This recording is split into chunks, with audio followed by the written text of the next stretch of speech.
This is the Future of Finance. Hi, everyone. Welcome to the Future of Finance podcast. I'm George Dyer, and today I'm joined by Scott Hobart, Partner and Chief Investment Officer at Mercator Partners. Scott and his team at Mercator are investing in opportunities around decarbonization in the energy system, and especially with a focus on the electricity sector. So we talk a lot about that, the barriers and opportunities related to the grid, to rising demand from AI and data centers, and how that has brought big tech firms into the mix, as well as storage policy and a lot more, including how Mercator partners with academic institutions and scientists in their work. I learned a lot in this conversation and really enjoyed it. I hope you do too. As usual, if you haven't already, please follow the podcast. Leave your thoughts in a review. It really helps us reach more people, and we'd love to hear what you think. So with that, here's Scott. Scott, welcome to the podcast. How you doing?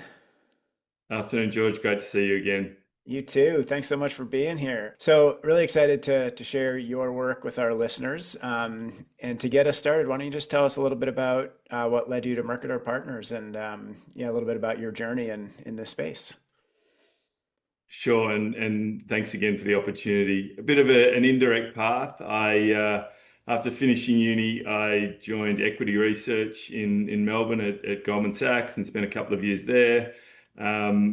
Australia having a background in commodities, I was drawn to that as a sector.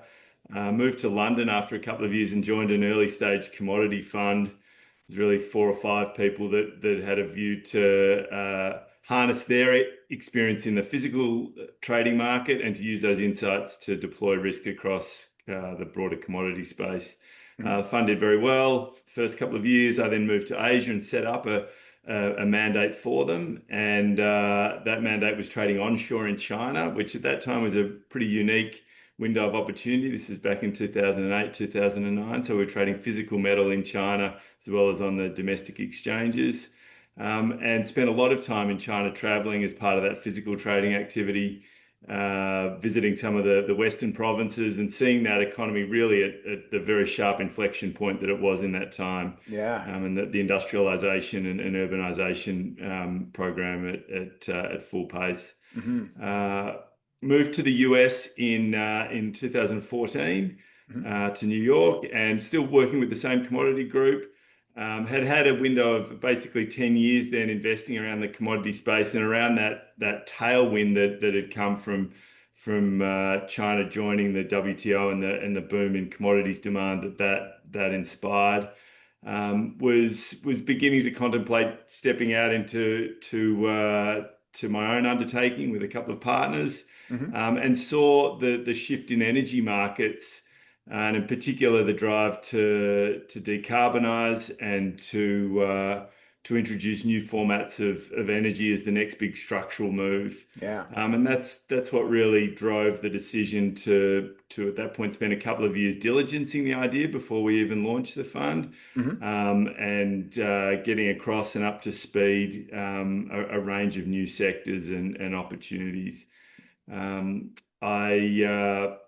Even at the outset then, it was very clear that much of that change was in the hands of reasonably nascent science and technology, so new innovations in areas like battery chemistry. And so myself with my co-founder, Martin Franson, recognized that we really needed to align with academia, national labs, and some of the real thought leaders in those industries. And so that's where our partnership with Princeton, which stands to this day, through the Andalinger Center and a range of other institutions, began, and that's been kind of integral to the business since. Yeah, that's exciting. So you've really been all over the world. Do you have a favorite spot out of all those travels? I mean, I have great memories of all of them, and people often ask, do you have a preference to go back to any of them? My dad's a big believer in never going back, only kind of looking to the next opportunity and the next destination. So fortunately, I have a bit of an opportunity to spend time in all of them. But I'd probably still say New York, which I think will make my family smile. But yeah, New York still feels like home. Nice. Yeah, a lot of great spots. We were in London for a couple of years, and I loved it over there. That's one place I'd love to get back. But I was just down in New York this week, and it was 106, so Yeah, you picked didn't a show rough its week to best. be there. Yeah, Yeah. exactly. Nice. Well, tell us a little bit about your work then, since starting the fund. And yeah, what was it about like this sort of wave around decarbonization? Any specific elements of that kind of caught your attention as really good opportunities? I think the time in China that I had was pretty instrumental. Hmm. I saw the benefits of that window of economic growth, but also some of the external costs, with the impact on air quality being Yeah. a very key one. I have, I won't say fond memories, but I have memories of standing in some of the big urban areas in some of the key provincial capitals to the west of China, where the air quality was so bad you couldn't see across the road. And certainly in the rural areas, you could already see the impact on pollution, heavy metal poisoning, and some of the real fallout of that, like uninhibited growth. So even at that point, I think I was beginning to have an appreciation for how there was better, improved ways to provide for a number of these kind of key industries upon which society's built, Hmm. and that began an interest in renewable energy and how that could play a pivotal role. And so the first area that we really spent time on was looking at the power sector and the grid. And in fact, before we even launched the fund, we uh, we drafted a white paper on contemplating how the grid could evolve over the next 15 to 20 years, Hmm. and calling out some of the antiquated aspects of the grid, the one directional nature, the fact that it was so brittle in design, and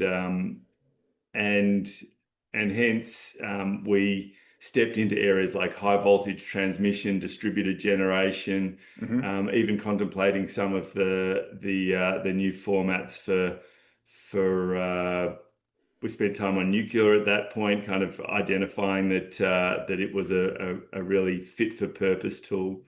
So the power generation space was the first area that we stepped into, and in fact, it's still a big focus for us. I mean, a lot of the key themes that are in vogue today are areas that we were trafficking in back in 2018, 2019. I Hmm. think only now markets and arguably society more broadly becoming or beginning to really appreciate their significance and importance. Yeah, let's dive a little more into that because the role of electricity in the energy system is obviously huge, and I think a lot of people maybe think of that first. And there's this big move, as you're sort of alluding to, an increased demand for electricity with the rise of AI and data centers, shift to electric vehicles, this whole move in the sustainability circles around electrifying everything from home appliances to industrial processes. So, yeah, what are you seeing in that as you're looking at that market, and what are the big challenges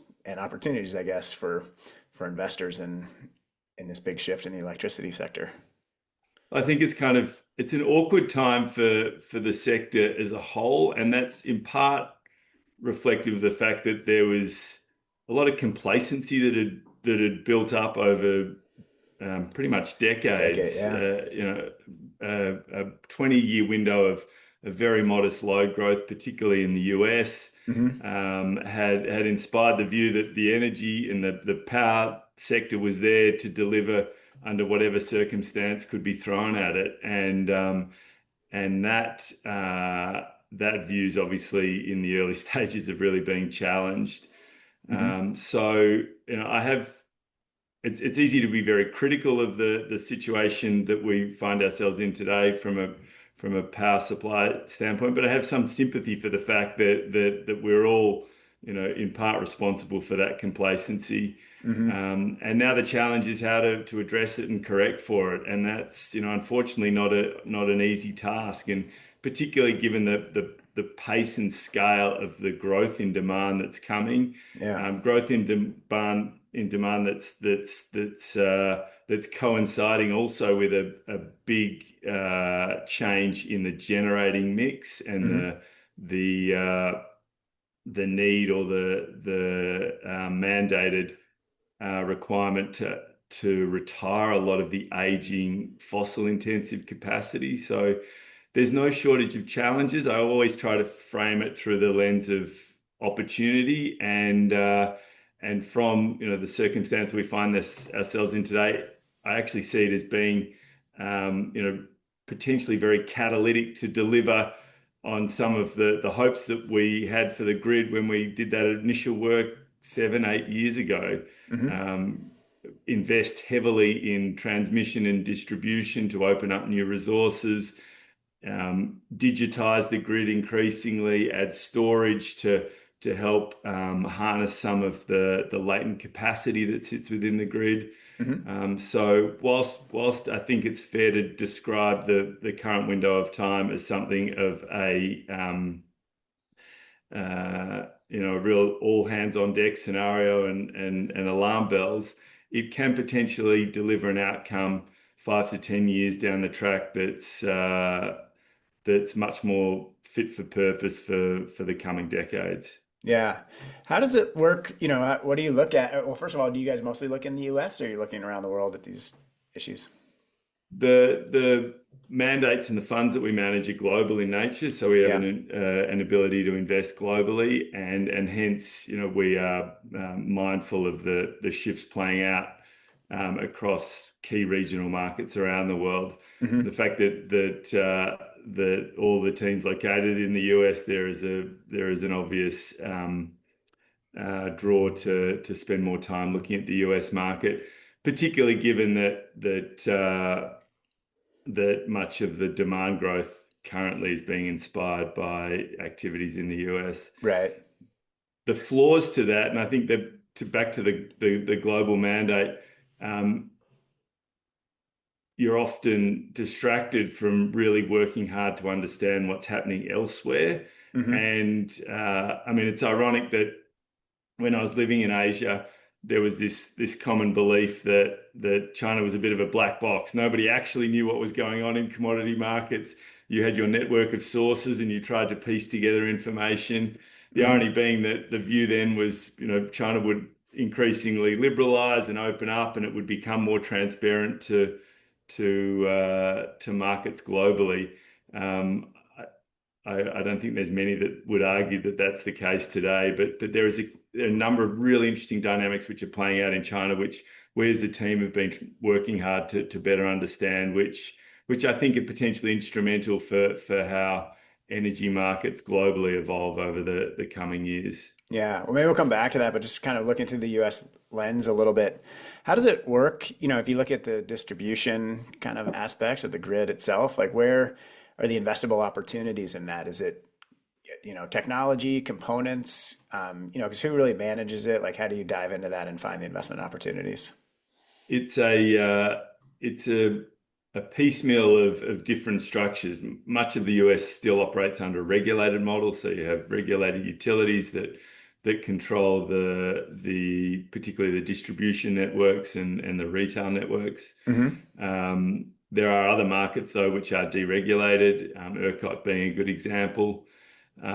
So in terms of investable opportunity, there is a whole range of investor-owned utilities which are listed in the US. Hmm. Some more proactive and forward-looking, others that are more hanging on to the old utilities model of the past. The other sector that's very interesting and arguably very well placed are the independent power producers, so the power producers that sell into merchant pricing. Hmm. And there is a small handful of those groups listed in the US as well, groups like Constellation, NRG, and Vistra. So we understand and have been pretty active in that space. We've been less active in the traditional investor-owned utilities. Yeah, gotcha. And how does it, like, what are the dynamics as these big tech companies look at data centers and they're all, talking about big renewable energy projects to support those? A lot are looking at nuclear power and sort of like operating their own power plants. I mean, how are those dynamics sort of shifting shifting your thinking around all of this, if at all? Well, I actually think that back to that word catalytic, I think that their involvement in power markets, they've never had. I mean, it's interesting if you listen to the CEO of Microsoft or Google, both are on record in saying that power availability and energy supply wasn't something that it ever crossed their mind, 5 years ago. I mean, it was something that was managed and planned for in a part of the business that was very much outside of the core focus. Today, vastly different. I mean, I think those groups now recognize that the time to power and getting access to energy is going to prove instrumental in them being able to deliver upon the growing pool of opportunity that they see, particularly around generative AI. And with that focus comes a group of participants in a market that have a different threshold for economics. So groups that are willing to underwrite sources of supply that the wholesale markets would struggle to get across the line. Yeah. I think a great example being the nuclear market today. So when you look at the nuclear fleet in the US has been rapidly aging. The average age of the nuclear fleet in the US is about 40 years old, and we'd been entering this window of retirements, which was up until very recently likely to see a decent volume of that capacity retired over the next decade. Some of the larger tech groups have stepped in recently to provide for an economic framework to allow for assets like 3 Mile Island to restart and to map out another 20 years of operation. So they provided a cost structure that allowed for the capex necessary to bring that asset back online and then to sustain its operation. So I see that those kind of groups, their involvement actually being a real source of upside to economics that can draw in resources that otherwise wouldn't be available.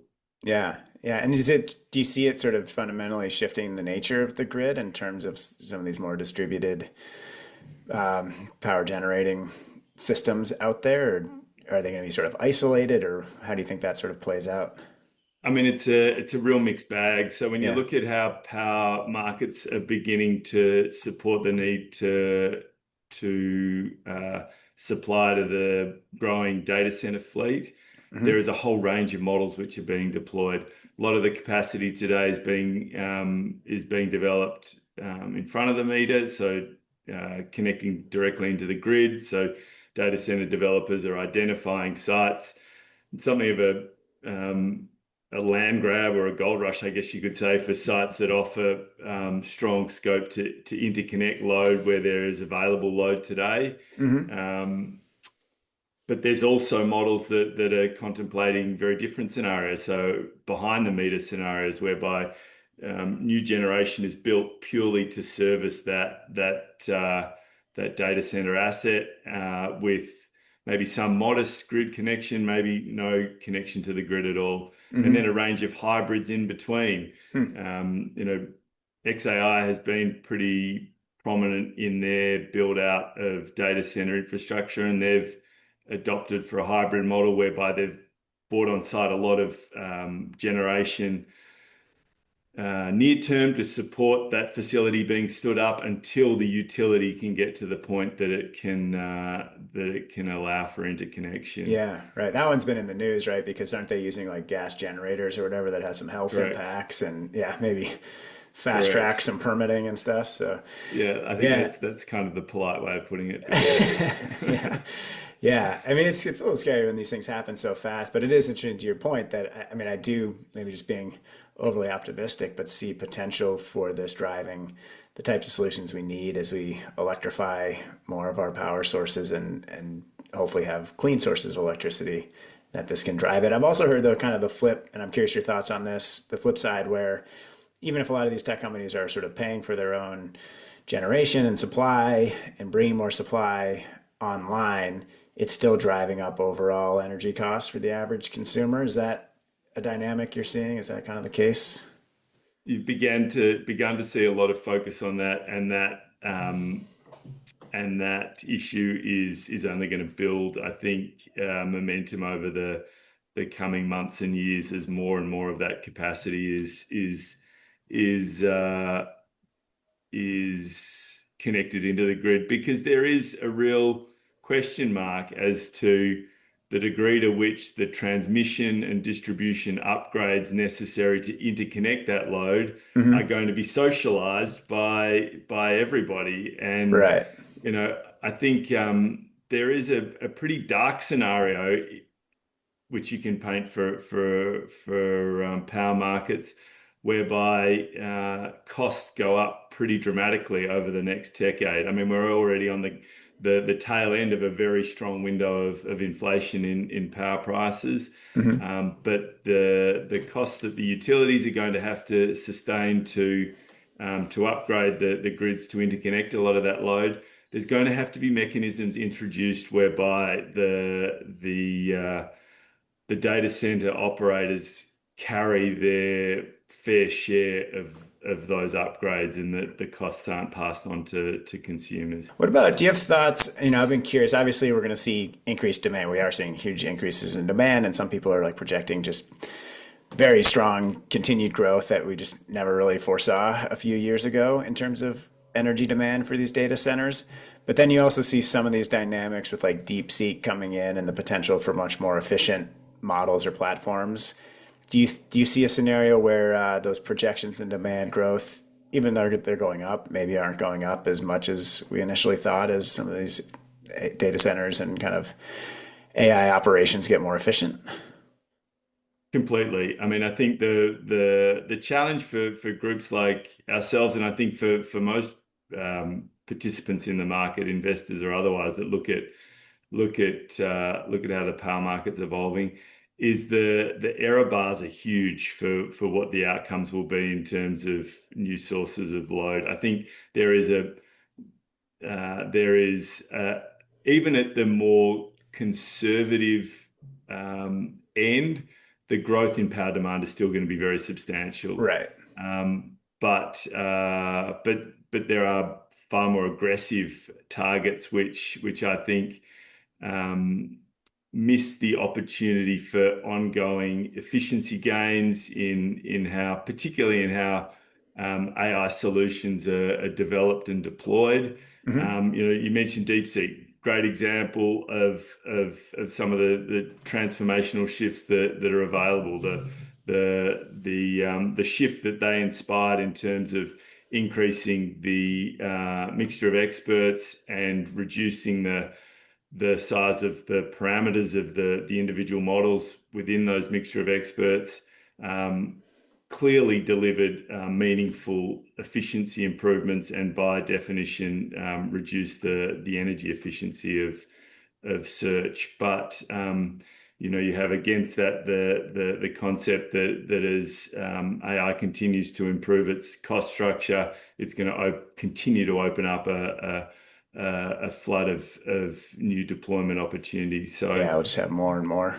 exactly. So I think, I've always, I mean, I guess maybe going back to the history in commodity markets, the cure for high prices is high prices.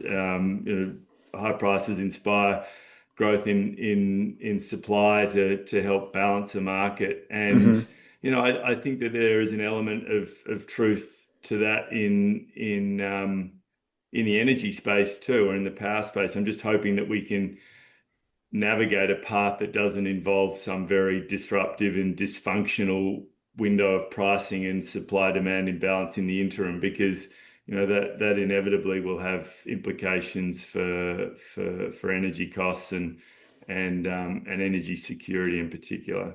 Yeah, gotcha. Do you have a take on sort of what types of solutions, what types of energy supply you'd most like to see kind of meeting this increasing demand, or that's most well suited for the data centers? I mean, you mentioned nuclear and the opportunity there. Do you think that's one of the biggest areas, or what about wind, solar? Yeah, I think it's interesting that I saw a reference the other day to how renewables were now being seen as a bridge to gas. I mean, when I started looking at power markets, there was this view that the gas was going to be the bridge to the deployment of a very broad swathe of renewables. Right. I'm very kind of I guess I am, and we as a firm are somewhat pragmatic in our view. We believe that there's going to be a need for a whole range of different solutions, particularly given the time constraints and pressure. And so see, opportunity for a whole host of different technologies to play a role, particularly over the next 10 years. I think gas will definitely deliver growth in supply, but there are real issues there around the current supply chain and the ability for new gas to be built in a timely way. Renewables are still about 80% of the interconnection queues across the US, 80 to 90%. And so renewable growth, I think, is or new generation through both wind, solar, and hybrid storage solutions is going to play a big role. Nuclear, there is scope for growth there through upgrading of the existing fleet, but any new build capacity is really a longer dated opportunity. Yeah. And then there's new nascent technologies like advanced geothermal, which I think are hugely prospective. But again, it's going to take time, and it will take a pricing structure to incentivize what is still a pretty expensive technology. Yeah, I was going to ask about that actually, because is it Microsoft is looking at geothermal for one of their data centers, or one of those big firms I heard is Google's been a big Google, yeah. advocate, and they've actually partnered with one of the well, not startup anymore, but one of the developers, Fervo Energy, that's been very peer leading in helping markets appreciate the opportunity in advanced geothermal. And it was really Google that provided a pricing structure to help incentivize the first large scale deployment of that, which is underway, Yeah. which is in construction currently. Yeah. I mean, that's the kind of thing that does provide some excitement and hope that, these companies with a lot of cash and a lot of incentive to, as you say, sort of look at the pricing structure differently for some of these assets can help advance those markets, right? And then hopefully they can scale. Exactly. Yeah. I mean, energy costs for those groups in the operation of a data center are still very modest. I mean, Right. they're mid-single digits. So I'm not saying they're completely cost insensitive, but they've certainly to date demonstrated a willingness to be pretty proactive in helping underwrite the development of new technologies. I think their efforts in nuclear, even extending into fusion as well today, are potentially going to be catalytic in helping some of those areas secure the funding necessary to try and drive towards commercialization. Yeah.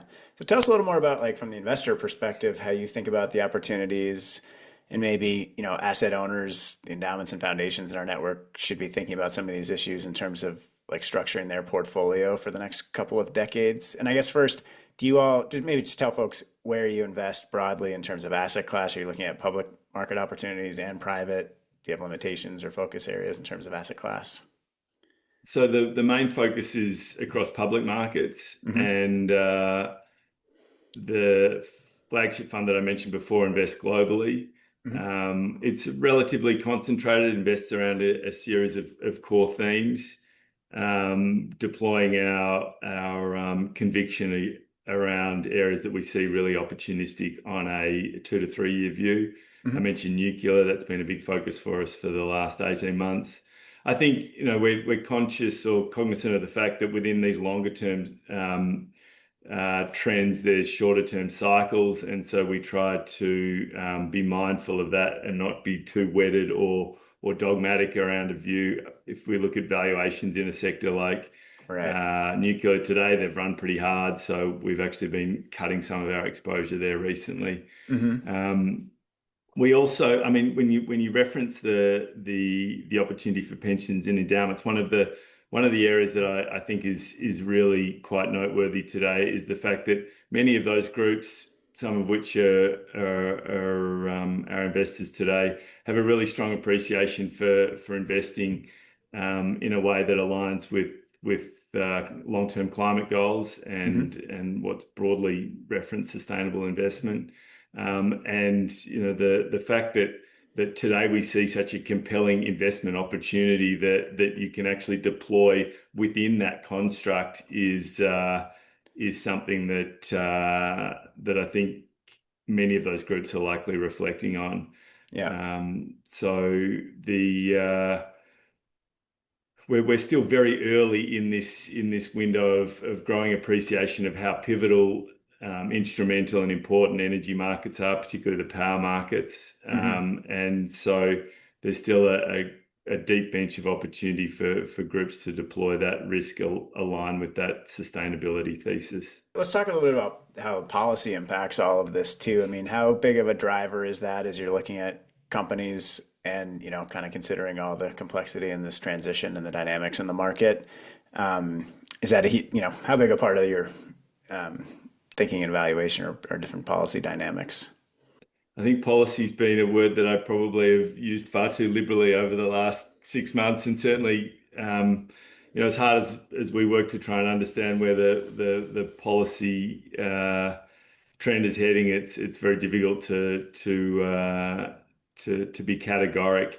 We've tried to be mindful of the the need to steer clear of investable opportunities that rely too heavily on policy as a catalyst or to underpin economics, and Mm-hmm. that served us well particularly over the last 6 months. Mm-hmm. But being in the US, I think also leads you to maybe uh, miss the fact that there is still very strong policy support for a number of the thematics that fall within the broad construct of sustainable investing elsewhere. Mm-hmm. Europe is still very forthright in its support for the drive to decarbonize energy markets and industry as a whole. Recent changes in leadership in jurisdictions like Canada, even Australia, the election of the incumbent prime minister there, again, they're focused on introduction of policies that can really drive renewables deployment. So I guess being a bit mindful of what's playing out outside of US is integral. China too, as I mentioned, the next year will see the release of the next 5-year plan, and there's been some early indications of where the energy related policy lens is focused today. Mm-hmm. And markets like hydrogen are drawing a huge amount of focus and support, in particular, given the opportunity to help decarbonize some of the heavy industry domestically. So, policy I think can be really instrumental in jurisdictions like China and in really underwriting growth of very early stage markets. Yeah, interesting. Understanding that you don't want to have, investments that are too reliant on policy, or there's certain policies that you just like to see in terms of removing barriers or enabling, cleaner sources of power. I think the key thing is finding a platform that offers policy certainty. I mean, Yeah. it's the dysfunction of policy that is really disruptive. So, I mean, even when I think about the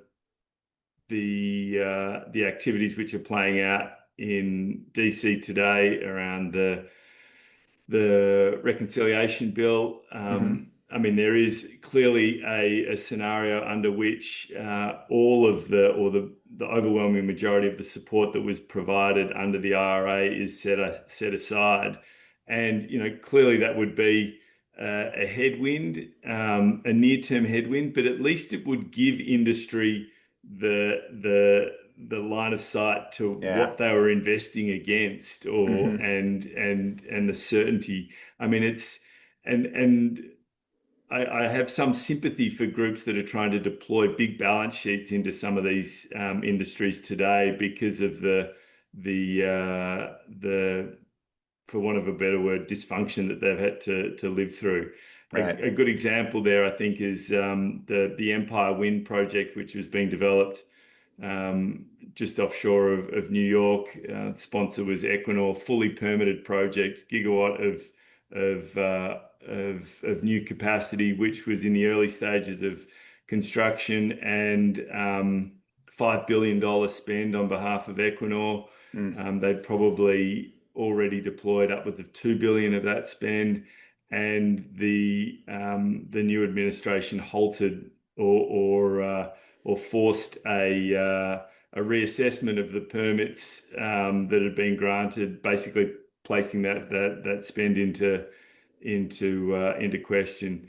I mean, it was about a month-long hiatus before that restriction was finally lifted. But it's examples like that I think do make it very challenging for groups to invest with confidence around some of these changes that are really so urgently required. Yeah, it is. It's almost hard to talk about it in this context in the U.S. right now because of that uncertainty you mentioned. But it's been, I just read Abundance, Ezra Klein's new book, which a lot of people have been talking about. One of the kind of key themes in there is around some of the well-intentioned policies and restrictions, permitting requirements, et cetera, for new builds of all kinds, whether it's housing or industrial projects, power plants, and the like, and how that's really slowing down or kind of getting in the way of some of this growth in the solutions that we need.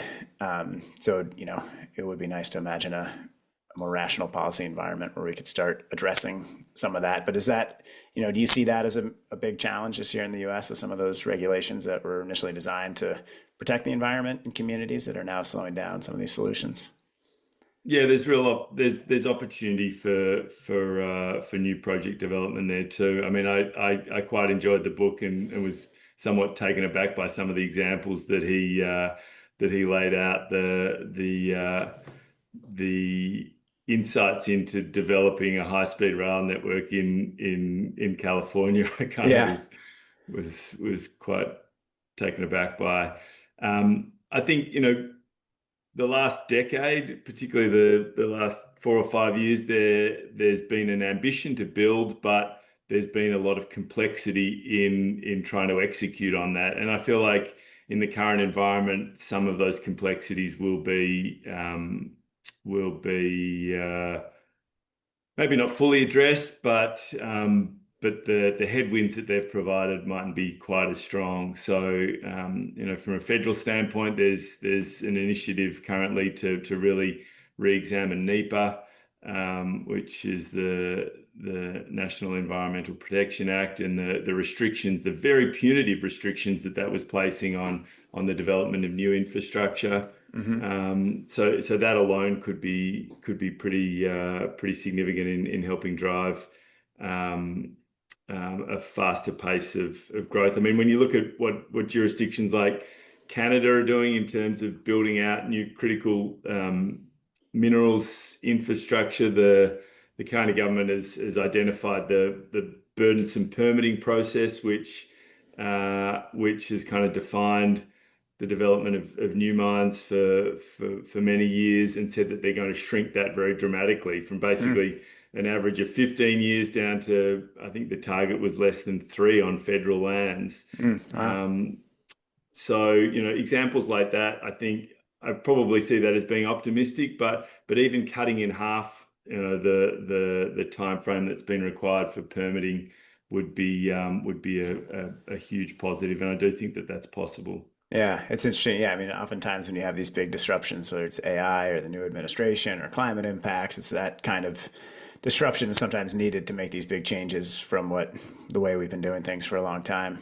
Exactly. Yeah, nice. Well, I want to shift a little bit because I know you mentioned, your affiliation with Princeton University. I know you really ground a lot of this in science. So tell us a little bit more about, how you partner with academics and scientists in your work around these topics.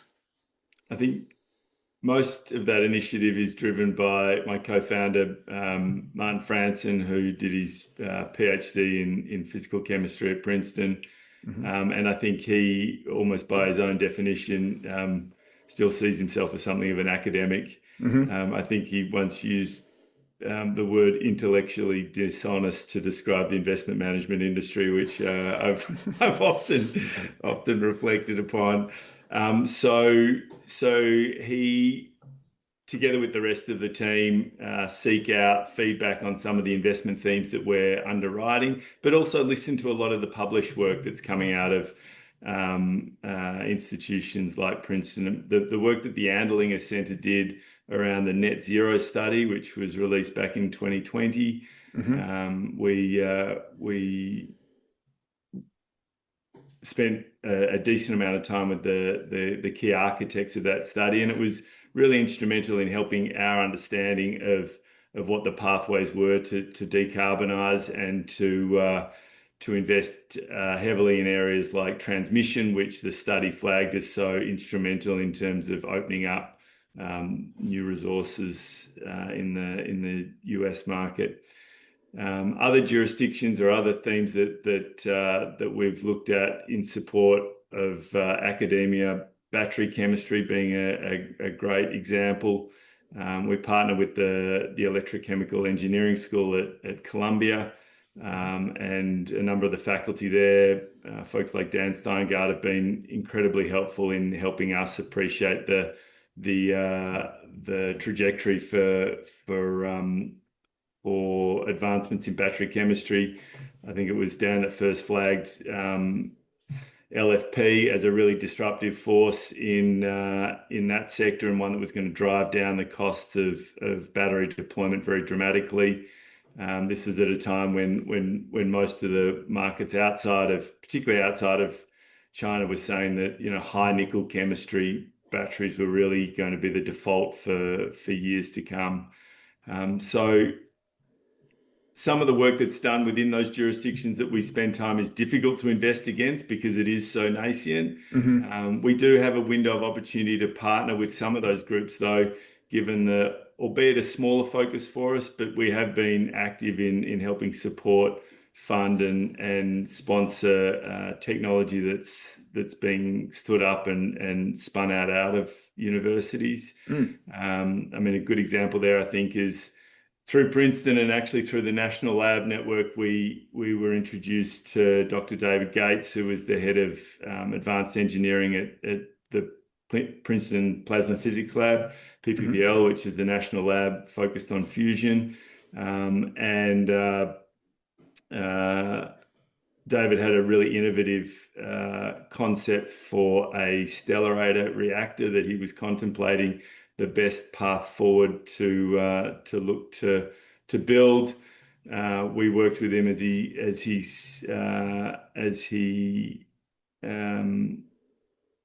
stepped out of academia, and then supported him as he stood up an entity, Thayer Energy, which is now 3 years old, completed a Series A, is building a prototype of their magnet array in Bayonne, New Jersey, and is probably one of the leading early stage fusion developers.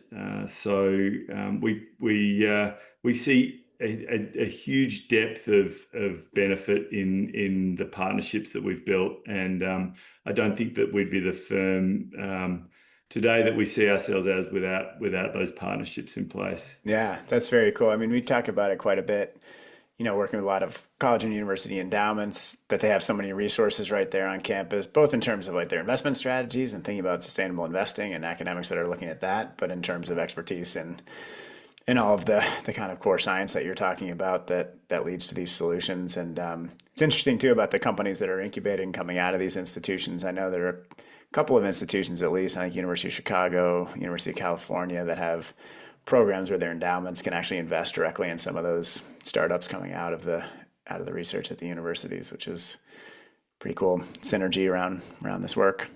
Yeah, I think a lot of universities have realized that maybe not as the only way that they can remain relevant, but there's a real window of opportunity to support a lot of the faculty and student body as they look to take the ideas that they've worked on, whilst in those institutions, and look to commercialize them. I mean, MIT, Stanford, there's a host of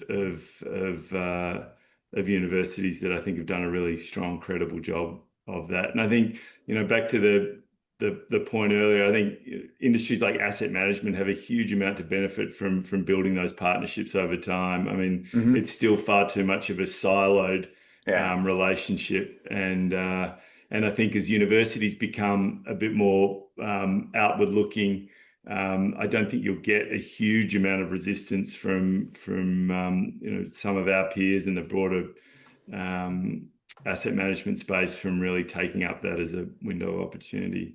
Yeah. Yeah. Nice. Great. Well, I know we're kind of starting to run short on time here, but I'm just curious, kind of back to the electric system, the grid.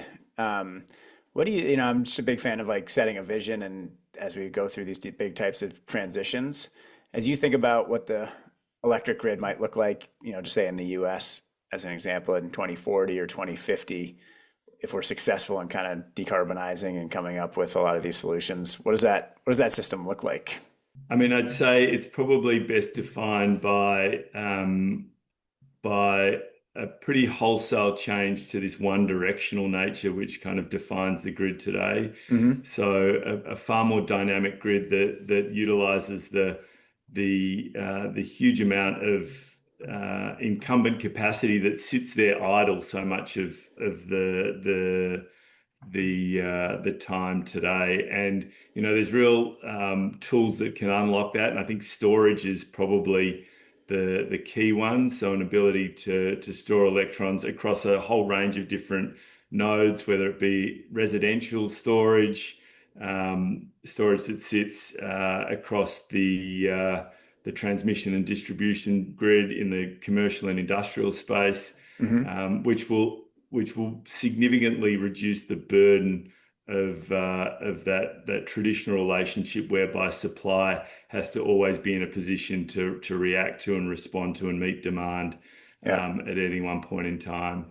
I mean, the other area that I think offers a huge opportunity is demand response as well. So for the demand side of the equation to be more flexible and to be able to schedule and time power use depending upon when there is availability and when there is really economically priced power. Hmm. That is a tool I think is again only very much at its inception, but it's one of the areas that can really provide a fair bit of insurance against a dysfunctional outcome over the next decade as demand, as load growth really inflects. An ability to draw on demand response could be really catalytic in keeping the grid in balance Mm.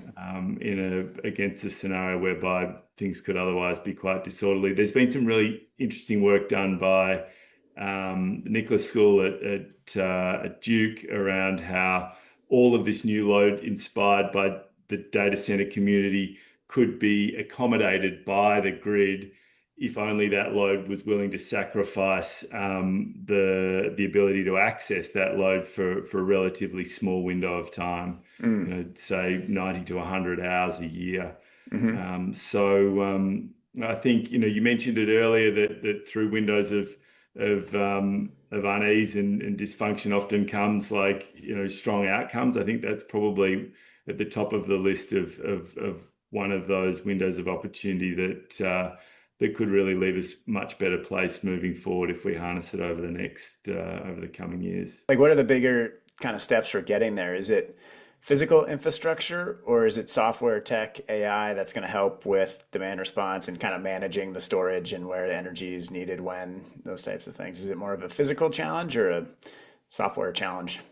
It's a good combination of both. I think economics is a really strong motivator, and as you Hmm. get both at the residential level and also at the commercial, industrial, and um, uh, you know, broadly across industry, an ability to actually see the window of opportunity that comes from the economics of being able to stand out or set aside your usage for a window of time. People are going to respond to that. I mean, I'm not quite there yet, but I do know a number of people who have set up their home in such a way that they can monitor their energy use. They can Hmm.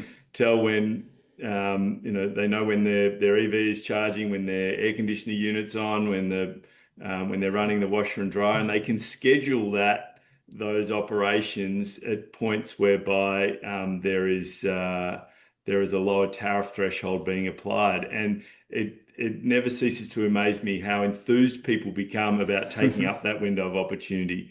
Yeah. So, that comes with the need for more advanced software, which is being deployed. Hmm. But then there's other areas like the need to invest in storage, which is going to be a more Right. capital intensive program of work. Yeah. Um, Added to that too, the build out of transmission, which is really urgently needed.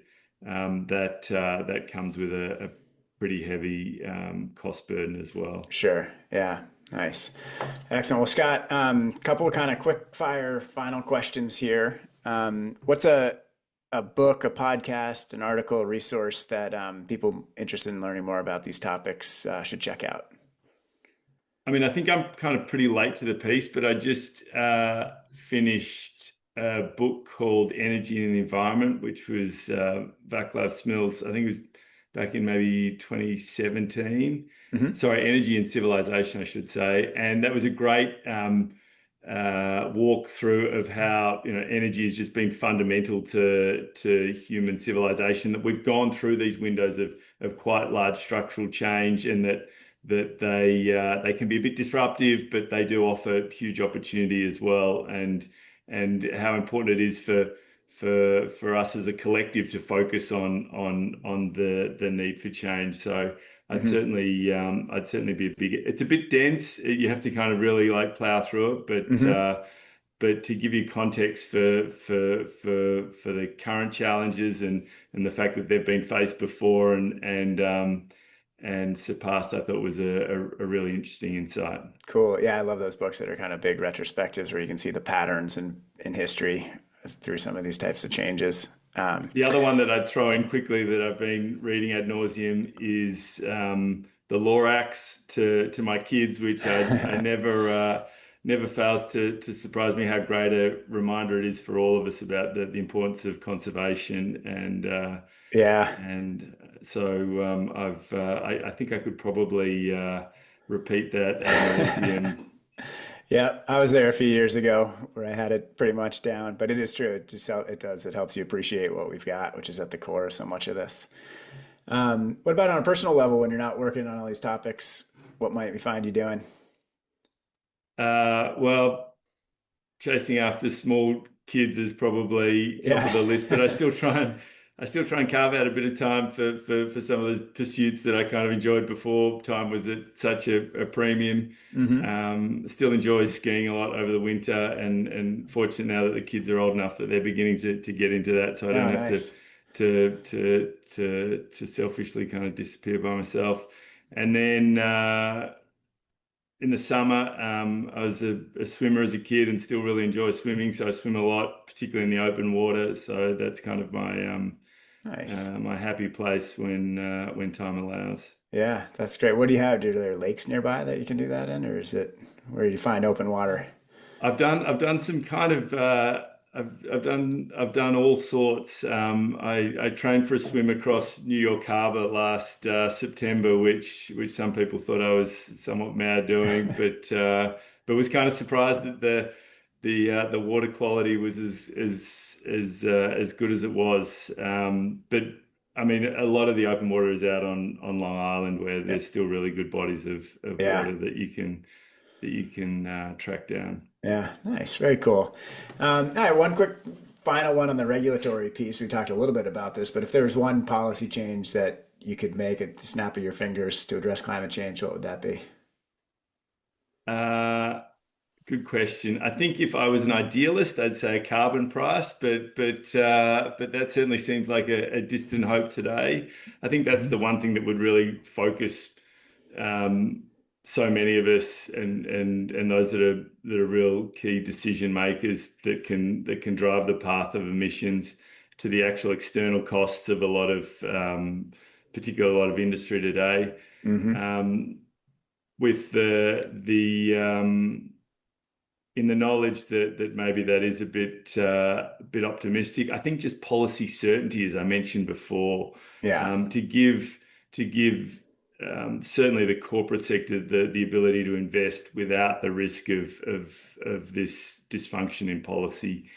So I'm hoping that after we get through the next 3-6 months, that even in the US there's a window of a more normal policy environment that people can back their decisions with confidence. Yeah, makes sense. It's interesting on the climate and the carbon pricing too. I didn't really do it intentionally, but I've been asking a lot of guests, and that I think is definitely the leading response that we've been getting so far.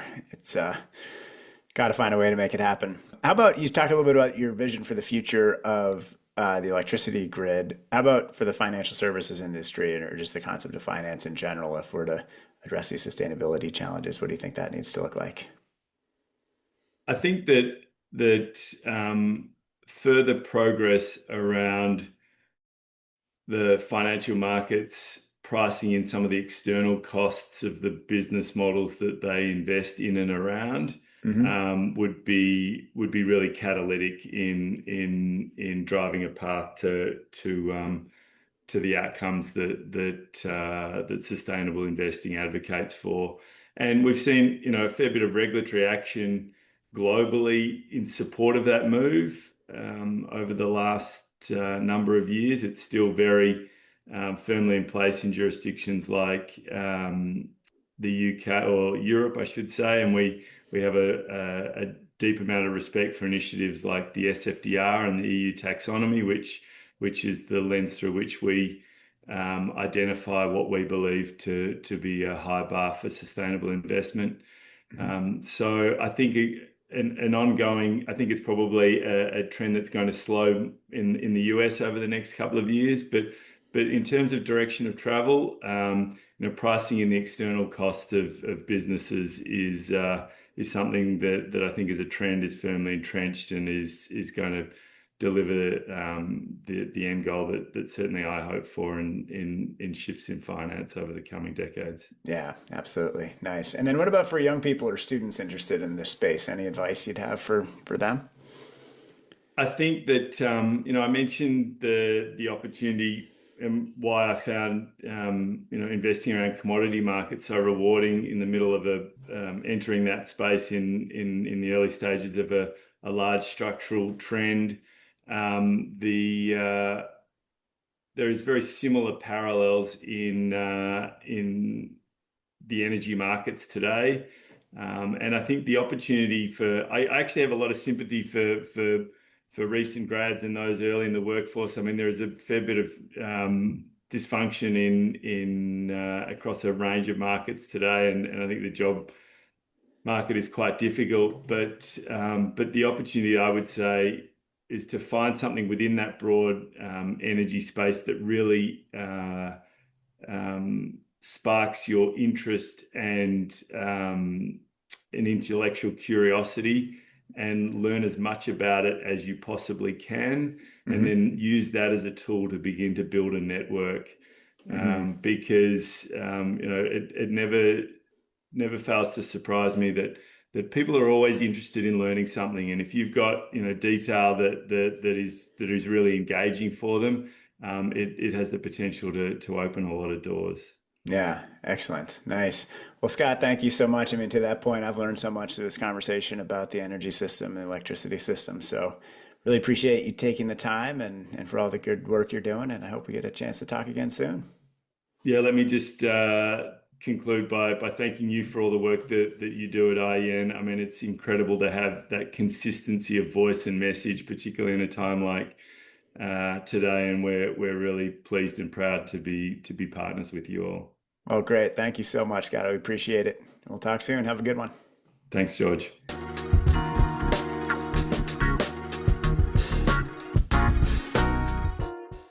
Thanks for tuning in for the Future of Finance podcast. We hope you found today's conversation insightful and inspiring.